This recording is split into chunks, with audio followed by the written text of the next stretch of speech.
Jumping from a C-47, Jon Russel parachutes in today and talks to us about some tournaments, communities, and things to come. Welcome to Trident Wargaming, a podcast dedicated to all aspects of tabletop wargaming. Your hosts are Bill and Andy. How's it going, everyone? Welcome to episode 19 of Trident Wargaming. I'm your host, Andy, and today we have a special guest, the man, the myth, the legend, Jon Russel. How's it going today? Oh, what an introduction. Thank you very much, Andy. I really appreciate that. It's fantastic. It's great to be here. I've been thinking about this all week. I'm very, very excited to be on your podcast. And congratulations, number 19. That's fantastic. Good stuff. Thank you. Thank you very much. Yeah, it's been a lot of fun. We just started it up this year. So lots of action happening and a lot of podcasts. And I am very, very happy and excited to have you here. And also to be able glad to be here. Thanks for asking. No problem. I love doing these bolt action and Warlord game podcasts. So yeah, this one is going to be pretty fun. It's a little different from our other ones, but hey, like I said, we got you here. We'll have some fun with it. And, that's right. Friday's spice of life. So yeah, you know what? Might as well just give us a little bit about yourself here. Tell us about yourself for guys that may not know you or what you do. Sure. I currently work at Warlord Games. I'm the event commander or coordinator for North America. Before that, I'm originally from Montana, so I spent a lot of time along the north, 60 miles from the Canadian border, and we used to spend a lot of time going up in Boy Scouts and stuff up in Alberta. So I know the area pretty well. I was really excited to be able to chance to talk to and kind of get back to the roots kind of thing. I had my own store for a while there in Havre, Montana, and then I got the call to go to Great Falls, and Dad moved. My store was in the house, so he moved, so I moved to Great Falls, ended up working at a hobby store there, then joined the military, and 23 years later I ended up in Oklahoma. But in that time I had worked for Games Workshop and Forge World, about 10 years for Forge World and about 12 years for Games Workshop. And I got to know some of the guys that then went on to become Warlord Games. And I had retired in 2008, and I worked a civil service job for almost 9 years. And then they said, hey, look, John, we can't pay you what you're getting there, but how about you come work for us and we'll give you a couple extra incentives. And I said, well, I have to talk to my wife. And my wife looked at me like I'd grown a third head and said, hey, what are you talking about? This is your dream job. What do you mean you have to think about it? Go, yes, do it. So now for this is my fourth full-time year, and I travel around North America, and I go to conventions and game stores, and I get to promote Warlord Games. The first year, I think I traveled to about 20 events and did about, I think it was 42,000 miles. And then the second year, I hit my stride and hit about 30-something plus, 36 maybe, and did 62,000 miles. So it was just over 114,000, I think, in the first 2 years. And then COVID came. The curtain came down. I did 8 events in about 15,000 miles. So the curtain's coming back up on the stage. We did do our convention here in Oklahoma last year, but we had pretty stringent effects, and we had about 120 people show up, but we checked everybody and we spaced the tables, and there was hand sanitizer in the bag, and we had everybody's contact information from 2 years out, and then 2 weeks out and 4 weeks out, and we had no COVID spread, and nobody got COVID, so we were pretty excited about that. And now it's 2021, and I've gone to, I think, 1, 2, 3 events now, I think, or 4 events, and looking forward to do about 7 more before the year's out and getting back to England. That's what I miss the most. Is I go back 3 or 4 times a year just to get in touch and see things and peek behind their curtain. Nice. So yeah, so it's been a lot of fun. I've got a chance to really meet a lot of great gamers and fantastic painters, and been very, very humbled and privileged to and honored to be representing Warlord and doing this, and it's good to be back on the convention circuit. That's me. I've written a little bit for the rules. I mean, I'm no Alessio or Andy Chambers, but I did a little bit of bolt action, and then myself and Steve Smith wrote the Korea book. So that's my pride and joy. So I'll talk to Korea all day, but we're not going to that word for bolt action. But I've been to Canada twice already in 2019. I want to get up there more. We're starting to move down into Mexico a little bit. Warlord Games is currently being sold in 82 countries, and we just finished manufacturing 13.5 million troops figures for Epic ACW. So we're really starting to catch our stride again. We're playing a lot of catch up because of COVID and then moving and then shipping and all other things. So we're trying to get to as much stuff as we can, but there's a lot of good bolt action goodness coming out this year that's going to knock some people's socks off that I can talk a little bit about, but not all of it. Oh, no doubt. There's a teaser. The teaser. There you go. The release. One of many, I hope. No doubt. Lots of the releases that Warlord Games have been releasing all across their games, like just blow my mind away sometimes. It's like every week there's something new coming out. Thank you. And I've actually only been into bolt action myself for, I'm going to say, it's about 3 years now. And it's funny. It's funny because I had an old friend of mine who actually introduced me to Warlord Games a while back. Like, I'm talking quite a few more years back. And I never checked it out. We've been around for 13 years now, I think. Yeah. I just never checked it out. And then all of a sudden, at the game shop, there it is. Somebody's playing it. And I just fell in love with it. Completely fell in love with it. And I got to say, it's quite different. It's an amazing game. The mechanics are just awesome. And the amount of new people that I've met and become friends with is insane.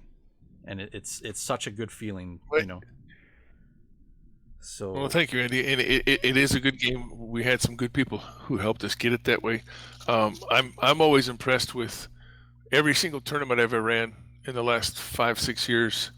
I could probably count on one hand and have fingers left over the amount of trouble I've had with players playing bolt action compared to other games that I've ran. And everybody's there to have fun. It's a cinematic effect when you play. It's almost like watching a movie, and you're gripped from the first impulse or the first dice pull, not like some other games where it's a you go, I go, which isn't a bad system. Please don't get that wrong. But okay, you're gonna move your move. I'll come back in 45 minutes after you tabled me. But it's just you have to stay there because you never know when your turn's coming. Yeah. And so many games I've played or watched are determined by the last couple dice pulls and dice throws. And that's why we're here to play. And there's nothing like a good table with good miniatures and great terrain. And that draws me in every time. 100%. We had an event that happened a few years back, and we called it the Spring Fling. The guys that I had who actually started up this event, the tables that they brought, that they made themselves, the tables they brought, I think everybody in that tournament, because there was other games being played, everybody in that tournament looked over and said, and I heard it from a few guys, I want to play on that. I want to play on that table. It looks like it's telling a story, right? Yep. And it draws people in, and I'm just like, yeah, I can see that Sherman creeping around that corner, ready to hit some of those Germans, And it's an amazing game, and the amount of skill people have with their miniatures and the terrain, I just love it. Like, I'm into like. I can agree with you, Andy. Go ahead. No, I'm into like a gazillion games myself, but when it comes to terrain, I'm just blown away.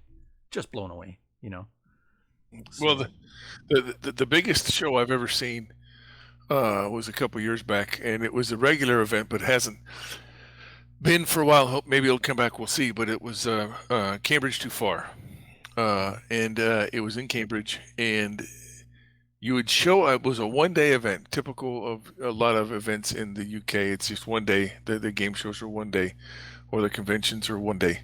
Rarely is it a 2-day event. And Cambridge's too far. You'd show up with your bolt action army, about 1,000 points, 1250, and the tables would be set at 8 o'clock in the morning. And at 7 p.m., there was a guy sweeping the gymnasium floor after 54 tables had been played on. 108 players, 54 tables, and all of them were different, Andy. None of them were the same. All of them had details varying from a desert to a Gustav cannon on a rail to a submarine pen to jungles to cities. Everything was different. It was just something to behold, to walk through, and you'd play 3 rounds and you were done.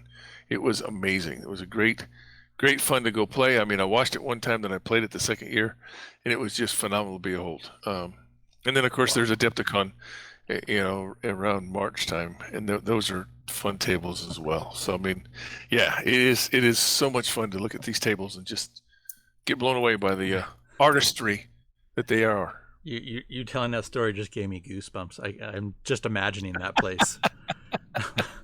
Wow. Yeah, it was I think a high school gymnasium in Cambridge, and it was just chock full of players, and you had 3 rounds and done. That is awesome. That is truly awesome. That I would love to experience that one day. Oh, definitely. Mm-hmm. So I think we have 40 or 50 players at Adepticon. So I mean, it's still. And then there's what was that one? There's one. Mo History got close down in Missouri. Okay. I think they had 70 or 80, but we'll get there. We'll get there, Andy. I think the most I got maybe is 12, but it's still pretty good. So. Yeah. I think we had 42 here 2 years ago at Twisted Lords. Nice. But yeah. But we'll get there. I know I've been to, unfortunately I haven't been able to play in the Bolt Action event tournament, but at LVO, the last couple of years I was at, I'd always come around and sneak by to check out the games and to see the terrain and everything. So since we're on like the tournament topic, like how are the tournaments? Like, what are the tournaments like for like new players kind of getting into the scene? Is it That's a good question, Andy. Is it more narrative? Is it more, podium kind of? Because I know Bolt Action's a bit different, right? Like it's all about that story, in my opinion. But what have you experienced? Well, to answer your question, yes, it's all that. A while back, a couple years ago, myself and Paul Walker, the Bolt Action ambassador, as we call him, I made sure of that.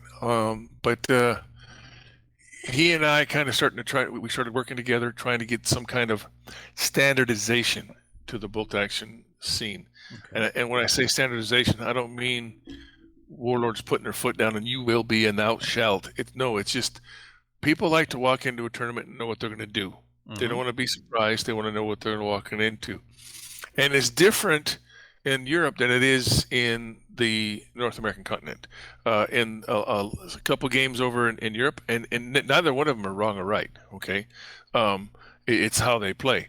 The guys in Europe will sometimes get the scenarios before the show, whereas that never happens as far as I know. Well, it might, but I've never seen it in North America. You show up on the day, and at the time of the tournament turn or round, that's when you get the scenario. So, but myself and Paul Walker kind of started laying some ground work down, and we were just getting ready to launch a lot of this in last year about this time, when August and September we were getting everything lined up, and then COVID hit, and so we had to kind of like reassess. But what we're thinking of, at least in North America, is we have a tournament circuit, let's call it. Okay. Yeah. And North America has been divided up into 10 sectors, or let's call them zones or sectors. Okay. Zones would probably be a good one. And the front line is fluid, so these zones could change. And these zones are made up of There's 8 in the United States and there's 2 in Canada. And we've basically, drawn a map in about 6 to 7 states, or 6 to 7 territories or provinces, depending upon what part of Canada you're in, will make up that zone. But we have reserved the right to change those zones a little bit because of attendance or the player's ability or the player's wants. So the front line is fluid. So these zones are fluid. So they'll change every year or so if the people want it. And what you'll find in these zones is you'll have a tournament circuit that will accumulate into a regional event, and then those regionals will send their players 10 from each event. No, six from each of the 10. So at the end we'll have 60 players show up for the national tournament. And right now, well, it used to be scheduled in Adepticon, but of course that's been gone this last year and this year. So if we get one off the ground this year, it might be late September and we'll figure it out. And you'll have an invitation to come. You still have to get there physically yourself, but you'll have a free ticket to get into the that tournament. You still have to pay to get into the convention. Like, for example, at Adepticon, you have to pay to get into Adepticon, but then you would have a free ticket to get in to the national event.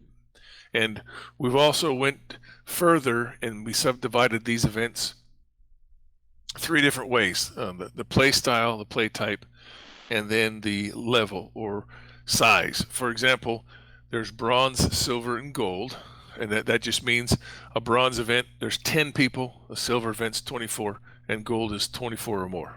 Okay, so you know how many people are going to show there just by the color of that. And then there's narrative or competitive, so you know it's either going to be a narrative campaign, which each of the scenarios will be linked or something, or the armies will be linked, or you'll be told to bring in an Axis and an allied army so you can play either side. Oh. So there's a narrative event and there's a competitive event, and then there's the skill level, expert, moderate, or beginner. So at a glance, when you see bronze, beginner, narrative, you know that there's going to be about 10 people. They're all beginners. Nobody's going to be harping on you. Everybody's going to be asking rules, and it's a narrative campaign. So at a glance, you'll know exactly what kind of campaign you're getting into. That's an interesting way of going about it.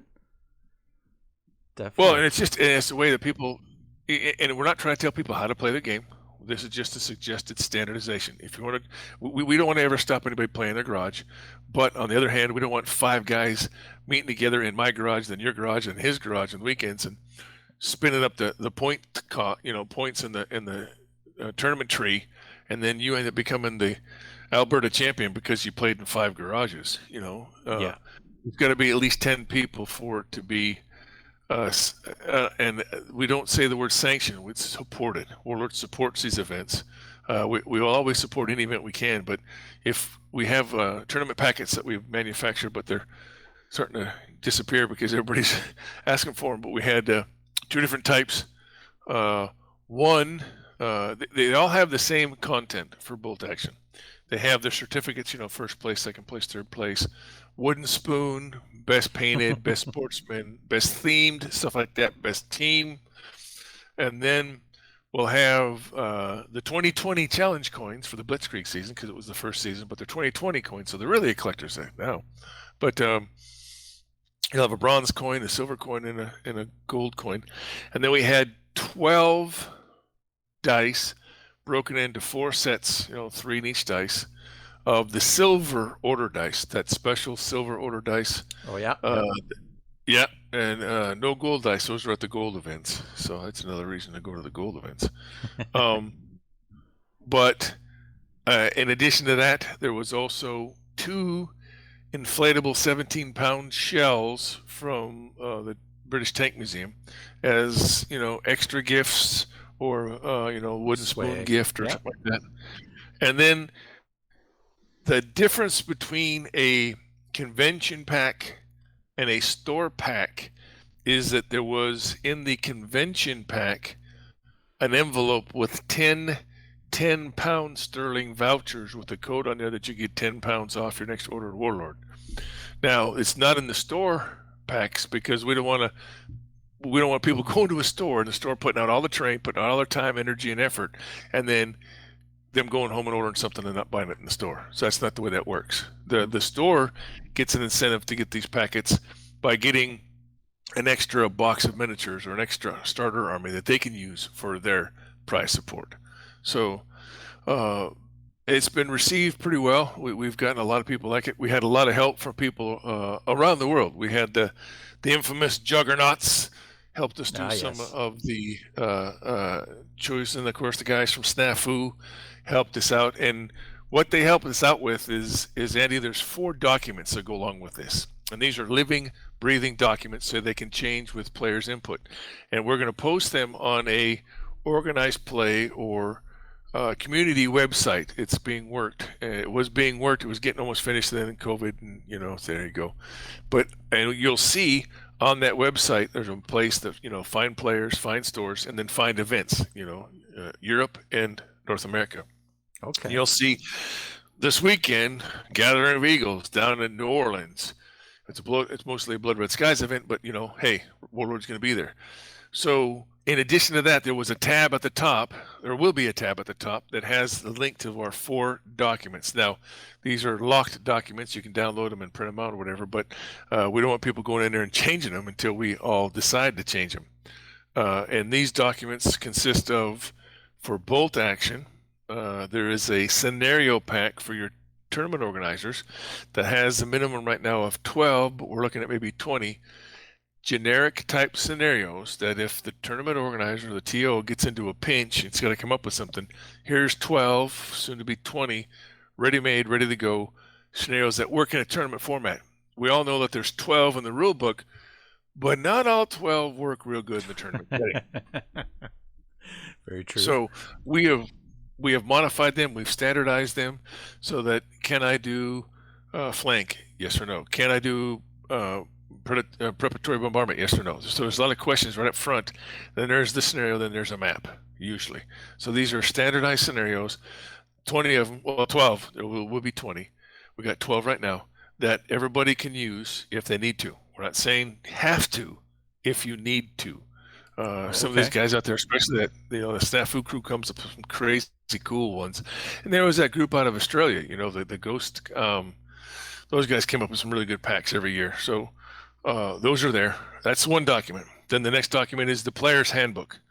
What we expect and what you can expect at an event. What you shall not do, okay. Don't wear orange. No, I'm just, it's just one of those things. It's like a player's try to bring painted army, stuff like that. And then there's and then there's a tournament organizers pack. And that explains what an event organizer is. What is a tournament organizer? What is a helper? What is an aide? What is a judge?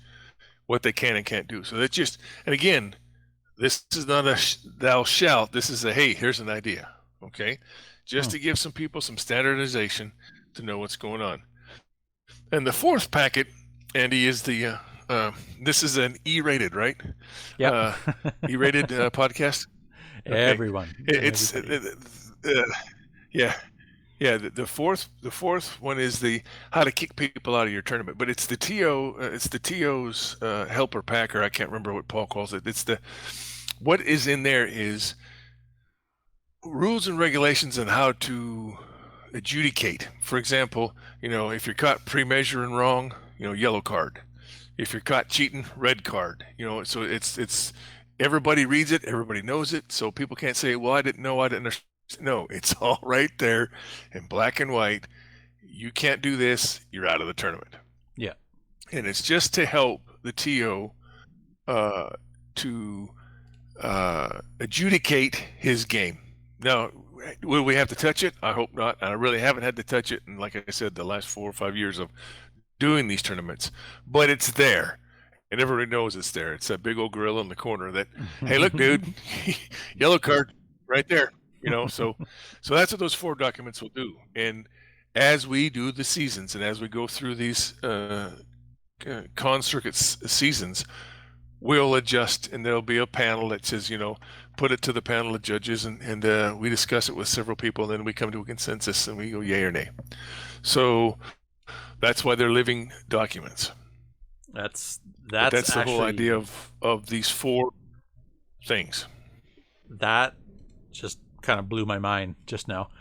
Everything you just said, like Speechless. that is amazing, because us here at Trident Wargaming, myself and Bill, are my co-host there, we plan on doing tournaments and events in the future. We have done some in the past through another banner, but just to have that kind of support from Warlord Games for doing bolt action, like, and other games, that is, because Victory at Sea, all that stuff, that is quite the tool. Oh yeah, it's just to help, and this is just, we've got bolt action. Blood Red Skies is just about finished, and we're working with the Elite Pursuit guys, and they're finishing that one up. And then K-47, Gates of Antares, Epic, ACW, Victory at Sea, Cruel Seas. I think after Blood Red Skies and K-47, it might be a Cruel Seas. But the same thing happens, and we've got an email address that you can send to let us know about your event. Now, in a perfect world, we'd like that to be 90 days out, but in a perfect world, not everybody has 90 days. But, and if your event's coming up in 90 days, you send us an email to tournaments, that's tournament with an S, tournaments at warlordgames.com, tournaments at warlordgames.com, and myself and Paul get an email that says, hey, go read your box. So we go read that, and we can start trying to coordinate it. We contact, give us your name, your phone number, what event, where it's going to be, what you're thinking of, how big it's going to be. And we can start coordinating with getting some prize support, getting these documents to you. And we can help you make your event better. No, that's awesome. That's really, really awesome of you guys to do that. I know us here, when we're doing events or whatever in tournaments, it's kind of just all us, us on our own. But to have that kind of resource to fall back on and have assist with, and bouncing ideas and stuff off you guys too, that's super awesome. I'm quite happy to hear that. I know myself, I'm just kind of starting to get into that, holding events. So I'm definitely going to be doing some research in that stuff when it all comes out. And no, that's great. Yeah, and I say, Andy, you can always send to myself or Paul Walker, Jon, JON.RUSSELL, or Paul Walker, WALKER, at warlordgames.com. You can send us emails, and we can certainly help you out to take care of that. Or, drop me like you did, drop me a ping on my phone. It's 406-579-7704, and that's what it's there for. And we can try to help you out. That's part of my job. I mean, it's a tough job, Andy, but somebody's got to do it. Go around North America and take care of tournaments. Well, I really appreciate what you guys do. So thank you again. And I know a lot of the guys here in the community too are just pleased with what you guys have done and brought to the wargaming table and communities, right? So well, thank you very much. I appreciate that. Really do. It's just a hell lot of fun. Yes, it is. So yeah, so like so going forward with like the events, and I know we covered a whole bunch here and whatnot. So one of the questions I got is, out of all the events and whatnot you've done and stuff, what would you say is like some of the best advice you would give to a newbie coming into a grand tournament or a circuit? Like, how do you prepare for that? Well, you can. The biggest advice, I think, it's twofold. There's two things I'd always tell a new player. A, do not be afraid to ask questions, because everybody's there to have fun. Unlike some other games that we've all been to or associated with, the bolt action players are not there to cut your heart out. So they started out just like you. They love to share their hobby. They're passionate about their hobby, and they want to talk about their hobby. So do not be afraid to ask questions, and remember, it's a game, have fun. So it's a twofold a twofold suggestion to new players. Find something, that you're very passionate about and you're going to have fun with, and ask questions. Do not be afraid of asking questions, because people are going to, oh yeah, I know how to do that shade, and here's how you do this, and here's a wash you might want to try. Or here's a technique how you learn to make sure that medium machine guns work for me. A lot of people don't like medium machine guns, but if you use them correctly, they're devastating. So, I mean, I don't mean correctly. I mean, there's ways to use them that you can deny boards or deny areas like they were designed for. But do they need to be tweaked? Yeah, and maybe someday, whenever version 3 comes around, we'll fix that. But don't be afraid to ask questions. Don't be afraid to try anything. Try craziness. Try silly. Try fun, and just have fun. Because at the end of the tournament, somewhere you're going to end up in some place drinking the cold adult beverages, and you're going to be talking about, oh, and I rolled that dice and this to here, and that medic shot 3 guys.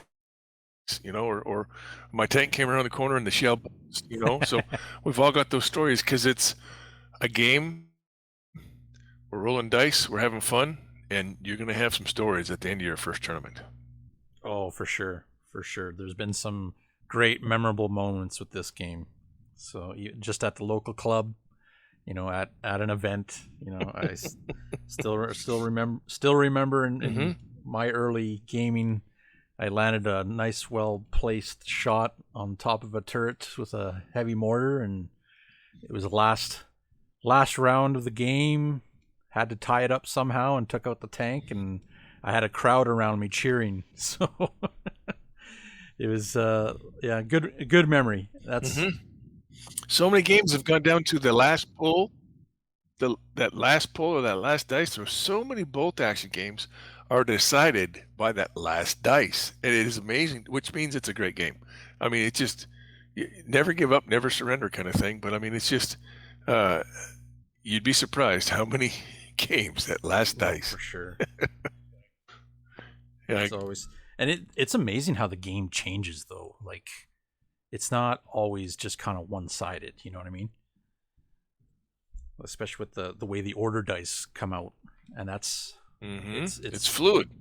I'm so excited to when we get back to gaming to be able to show my co-host Bill the game, because he has now gotten interest in it, and he bought himself a U.S. Army, and then we have a couple other guys who are just jumping into. So once we start to get roll dice again, I'm gonna have a heyday teaching these guys and having the little training sessions with them and stuff. So. Lots of fun to be had. Well, everybody loves that. Yeah, everybody loves that dice pool, and I've even seen people and heard of people telling me that they're starting to use that in their 40K games. And holy mackerel, is that a game changer for that game? Instead of waiting for your turn after 2 hours of the guy moving everything, and it would speed up the game or make it more of a nail biter. That's for sure. Yeah, quite a different system, but it's interesting when you start implementing little different things from other different systems. So I know we even mentioned that too, myself and Bill with Horus Heresy and 30K or 40K about we should try this or try that, But so good, real good advice for new players, like especially what John said there is just don't be afraid. Ask questions, all that stuff. And it's great to hear that, because you don't really hear that too often. Just, oh yeah, it's a tournament. Just do your best, go in, have fun, do your best. But definitely, Play your passion. Exactly. Play your passion. Exactly. So at these, at the tournaments and whatnot, do they have kind of I guess to be kind of like event days where they have just more than gaming? Like, is there painting sessions? Is there panels or anything? Like, does Warlord have their own kind of games day kind of setting? Yes. In fact, it's the 28th. It's the 28th of August this year. 2 years ago, or was it last year? I think it might have been. No, it was last year. Our Warlord Open Day or Warlord Games Day was on the same day as our Twisted Lords. So we did some things in conjunction. We'd have panels, and we would have a projector in a room, and you could go in there, you could talk to John Stollard or Paul Sawyers or Andy Chambers or Rick Priestley, and they'd be there, and they'd have panels and seminars. They do have that in England.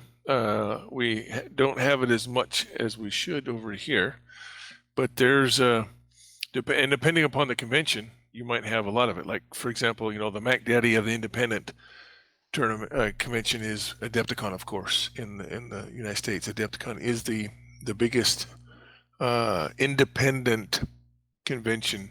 They pull in several thousand people over a 4-day event, and a lot of stuff going on, and a lot of gaming going on, a lot of stores, a lot of game fronts.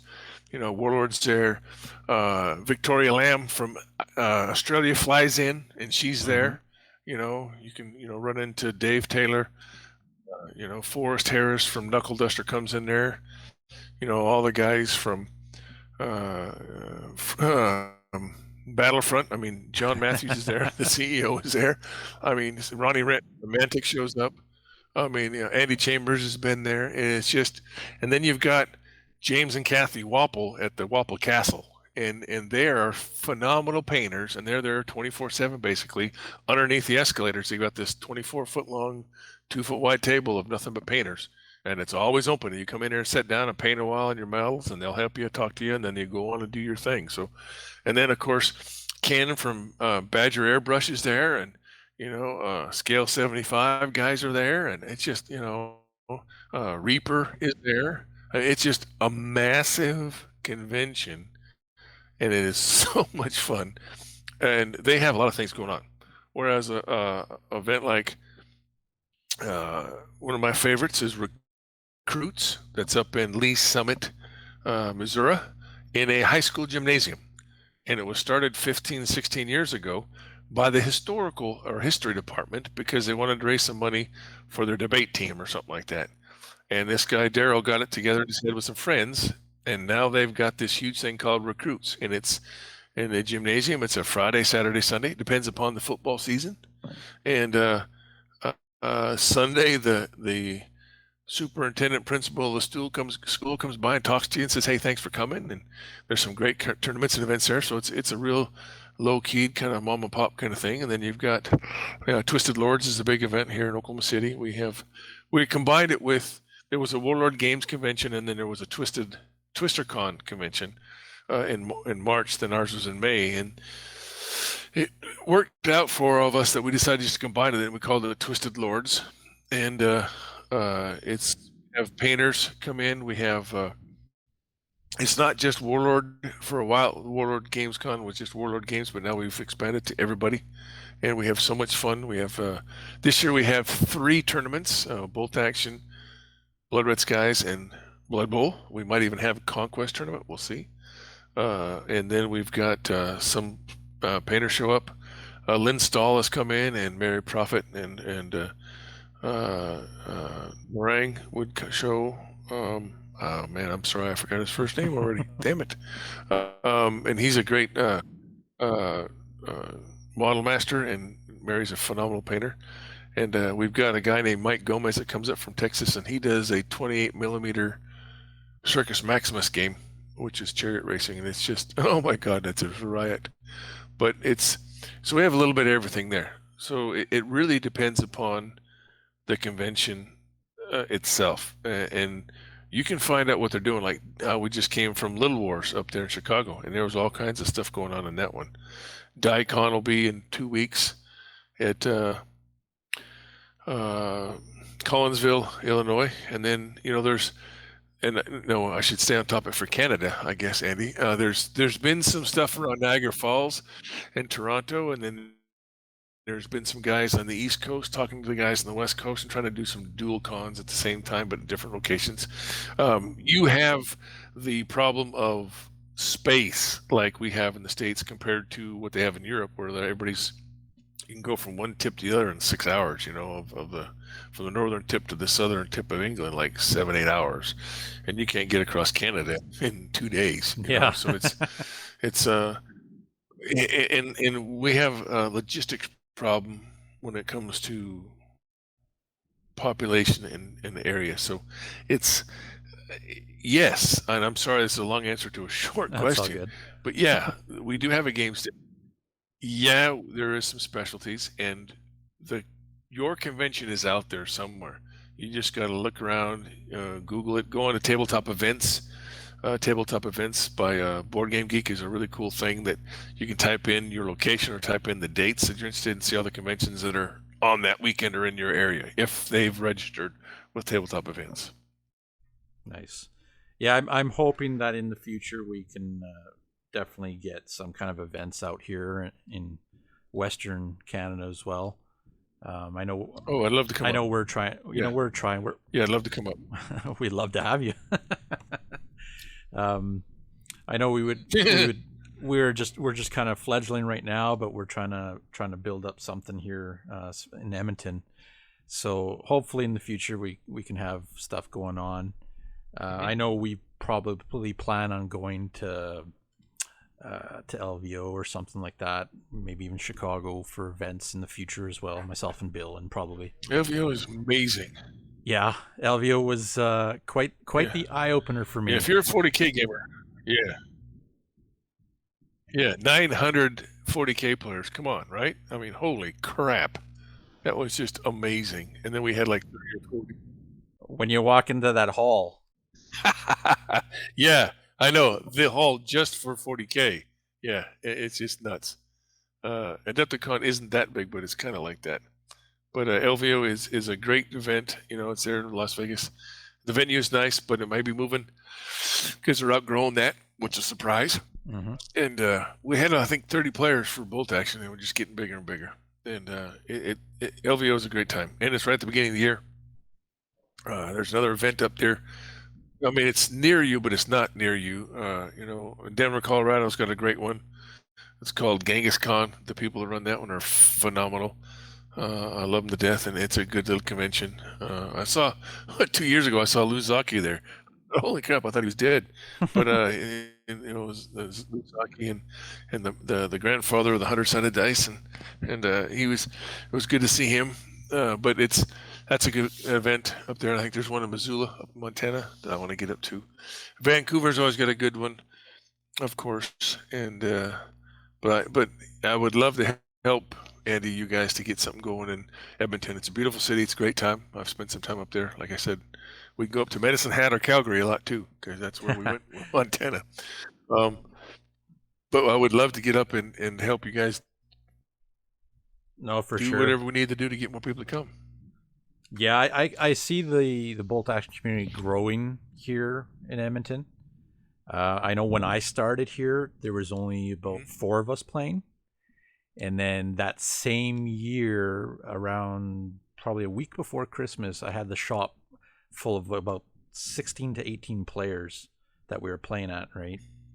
And it was like I actually sat out so guys could play. So it was just awesome floating around, you know, the tables and watching the games, you know, turn out and the events and the games happen, kind of thing.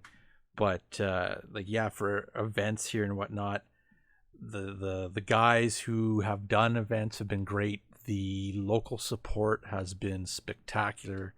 I know, shout out to Emiliano as well. He's always sending me something to give out to the kiddies, you know, to get them to come out and check out tournaments and play games. And the spark, I said, isn't that something of the spark of your passion and Bill and you guys' passion has ignited that now. You've gone from 4 people to 18 people in short time.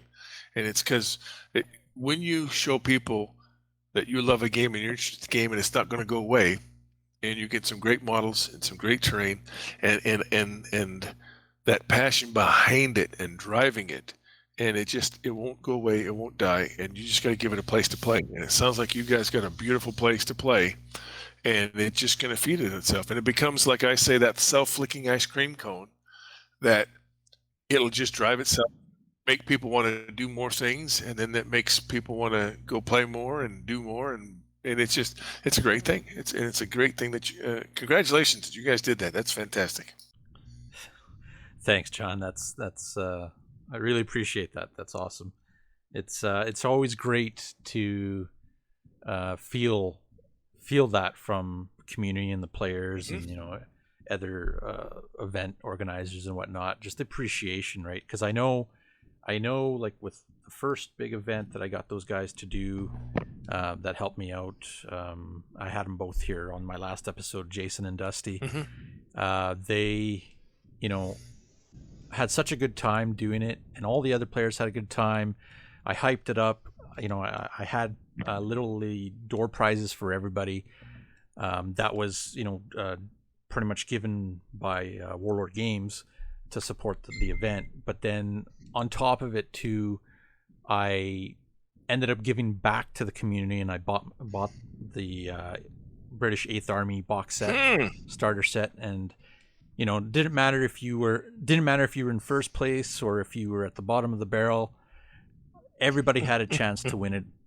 Everybody had a draw in it, and one lucky guy took it home, right? So I think with that kind of mindset in any game, any tabletop game, I think that's where it needs to be.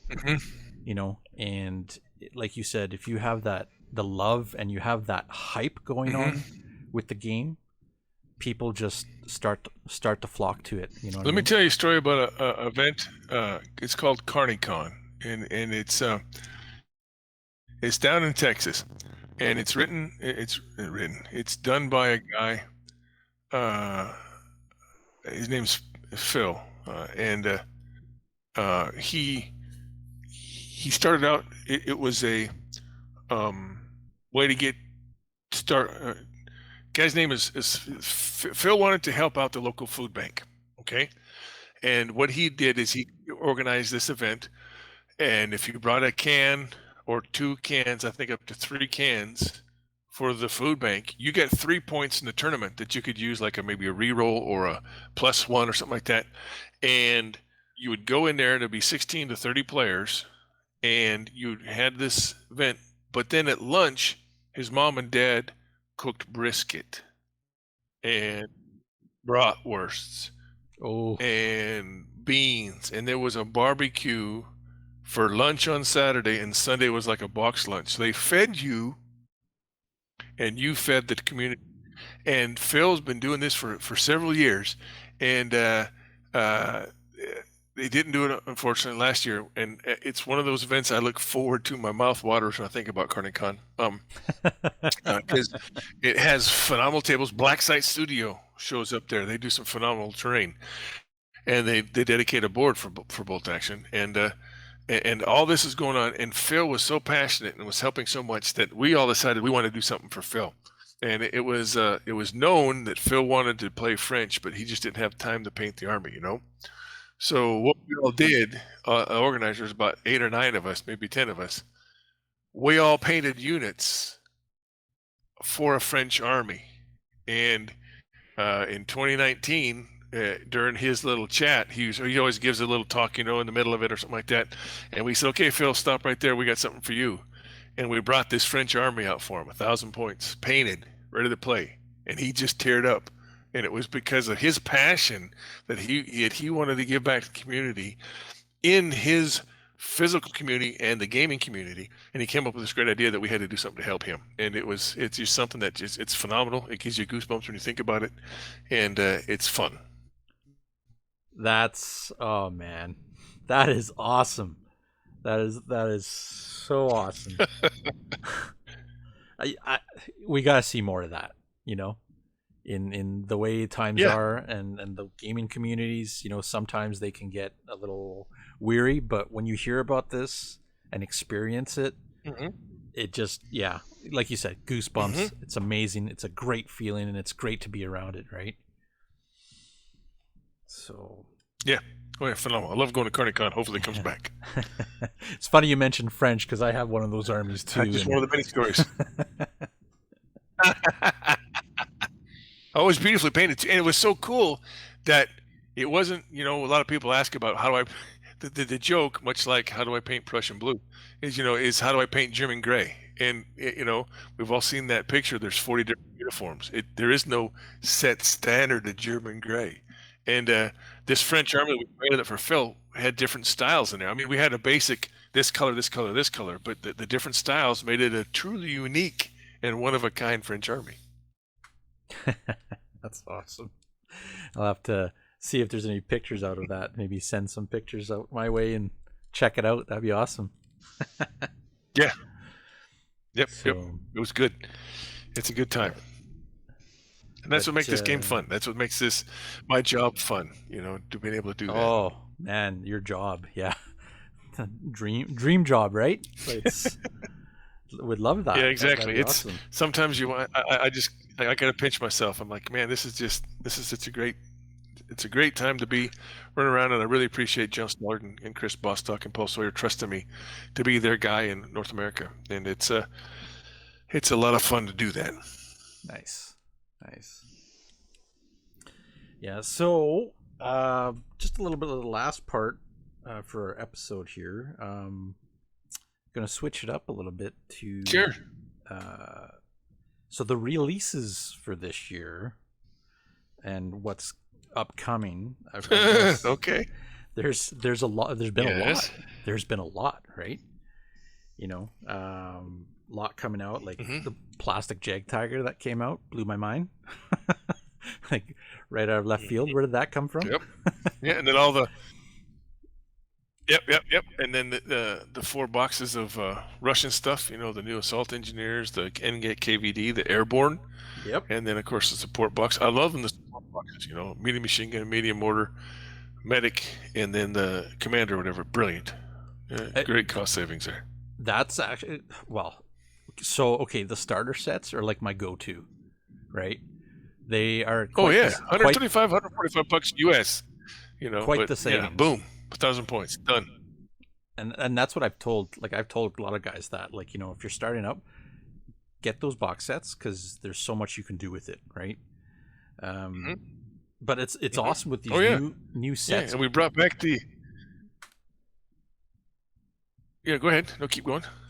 Oh, I was just saying with these new sets coming out, and like some of them are going into plastic sets, which is pretty nice to see. I know a lot of guys here are, love the plastic box sets and whatnot. And then the new, of course, Island Assault starter set that's coming out. Island Assault, yes. That's yes, with the Marines and the other one isn't going away. Band of Brothers isn't going away. We're just going to have 2 starter sets. One's going to be Western, Pacific, and one's European. And that starter assault and then Island Assault will have the the Japanese and the Marines, and it's going to have some really cool little bunkers and some spider hole kind of stuff going on there. And then there's also the it has 2 armored vehicles. Yeah, okay, it's a half track, but still it's in a Chiha, but if a guy with the right pistol can put it through the Chiha, but it's you get 2 of them. And the starter boxes, like you said, are just great. $145, and you can just about do anything you want. The Waffen SS box has got 2 tanks in it. Okay. It's got a Stug. I'm sorry, armored fighting vehicle. It's got a Stug and it's got a Tiger in there. And then I think we've brought back the build an army kind of version 2021, where it's pick this, pick that, get a free tank. So a lot of good stuff on the website right now. Then of course there's some really cool stuff coming down the pike. We've talked, like you said, that the plastic Jag Tiger, and then the stuff for the D-Day U.S. sector, and the stuff that's going to come out for that, and some of the models there. And then we might move to a southern location in the European area, so that might be coming out towards the end of the year. More stuff coming out for Korea, my passion. Then we've talked about it too. Combined Arms is going to come out here pretty soon, and the new starter set for Blood Red Skies Midway. Combined Arms. I don't know, Andy. Are you familiar with Combined Arms? No, I'm actually not. It's actually first time I've heard of it. Let's talk about Combined Arms. Yeah, let's talk about Combined Arms. Back in December 2019, when I was over there for the last visit before the curtain came down. We were talking with Alessio and his crew, and there had been talk about doing this. And what combined arms is, and we've experimented with different things, but it takes bolt action, it takes Cruel Seas or Victory at Sea, and it takes Blood Red Skies and combines them, combined arms, into one game. So then you can do a campaign with air, land, and sea, and you can do it all together and fit it together, and you can link your games together either real time or in a scenario tree, and you can play the games and affects this, affects that. You know, I've done it several times where we do, let's say, Guadalcanal, for example, and we'll have a table. We've done this at several conventions. We'll take a table of bolt action. There'll be Marines and Japanese on there, and then another table will have Blood Red Skies, and another table will have Cruel Seas. And Cruel Seas, the Japanese are coming up with some transports and going to try to land some reinforcements, and the PT boats are there to stop them. If the PT boats don't stop them, on the main bolt action table, the Japanese will get 2 squads of reinforcements anywhere on the table, you know, from the Japanese side. Mm-hmm. On the Blood Red Skies table, the Bettys are trying to come in there and bomb the Marines. And if the Cactus Air Force from Henderson Field comes up with, you know, Foss and his boys, and they can stop them, great. If they don't, the Americans get a nasty surprise from the air, and they get an aerial bombardment. And then we had a 4th table that, you know, we used the preliminaries. Now it's called, you know, the Academy of Street Fighting, but we did a bolt action where squad on squad, where the whole squad gets each guy gets a dice, right? And you activate them man on man, and there's a Japanese village, and if the Marine scouts get through and neutralize that Japanese village, on the main bolt action table, Marines will get 2 squads flanking wherever they want. So you can play all this at the same time. So now you got 16 guys playing the same game, all affecting the same outcome. Well, combined arms is kind of the same thing. It takes Blood Red Skies, Cruel Seas, Victory at Sea, whichever one naval game you like, and bolt action, puts together one game. Now, the beauty of this is, Andy, if you don't have time to play that massive, fun, cool game, or you don't have all the pieces, or you don't, you know, have all that area to lay it all out in, yeah, there's another game inside this game, and it's kind of like a Risk Axis and Allies hybrid, kind of squished together in a beautiful little pie. That you'll have a map, a homogeneous map, will have, you know, different land forms and stuff, and there'll be colored counters. Now there's going to be a gray set that's on the board, and then let's say I have red and you have blue, and as you take over sectors of the industrial complex or the airfields or the tanks, you'll swap out those gray colors with your color, blue or red, and there'll be generic forms like, you know, Spitfires for airplanes, the Tiger tank for tanks, the American Trooper for the infantry, you know, just some generic pieces. But you can play that campaign game then in 2 to 4 hours and be done. And that's combined arms. You just made my day. And that should be out in the fall this year. If everything works right and we get the manufacturing back online, but that's scheduled to come out this year. Oh wow. I've been talking with a couple of the buddies about doing campaigns, and yeah, this is like right up my alley. I'm so happy to hear that is coming. We've done it with Stalingrad. I've done it with Stalingrad, you know.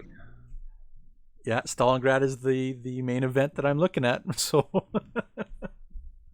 yeah, that's yeah. Wicked. So Stalingrad, you know, you have the big table.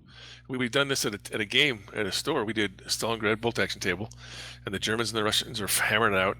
And then we had German boats, E-boats stopping, you know, bone craters from trying to come and shell with Katyushkas, you know. So we stopped that, and then you have Russian bombers coming in. You got, you know, the ME-109s trying to stop them. And in the game we were playing, the guy lost focus. The Luftwaffe player lost focus, and he tried to take out the fighters instead of the bombers. And the bombers snuck around and hid in the clouds and got off the board. So on the bolt action table, the guy's just hammering the Russians, and he's about ready to turn a flank. And then all of a sudden I walk over the table, I'm going, what's that noise? What's that noise? And he goes, what's that noise? Oh, here comes the airplanes. What? And I just randomly rolled, but again, you know how the dice gods are. And it just so happens that the sector that these Russian bombers hit was the sector that the Russians were crumbling, and the British and the German had this huge push coming in and wiped out 2 of his squads. He's like, "That's not fair. That's not." I said, Did you talk to your Luftwaffe guy? I mean, he didn't stop the bombers, but why? That was kind of cool. So it was just fun how to combine them together after he realized how it all worked. He was like, "Oh, that's really cool." But I mean, it was, we're playing on 2-3 different tables, and it's a lot of fun. That is amazing. That's what I'm talking about. That's what I'm talking about. Right there. Yeah. That's what would make for a great day of gaming for sure. Yep, that's another game coming out this year. I'll be definitely picking that. Cross your fingers. Well, John, thank you so much for joining us on Trident Wargaming here. I am super pleased to have you here. I'm glad that we've talked and we've done the podcast, and just amazing. These are great. You're a great host, and I love doing these things. And it's one of the perks of the game and end of my job is I get to do these and talk to people about bolt action, my passion. That's awesome.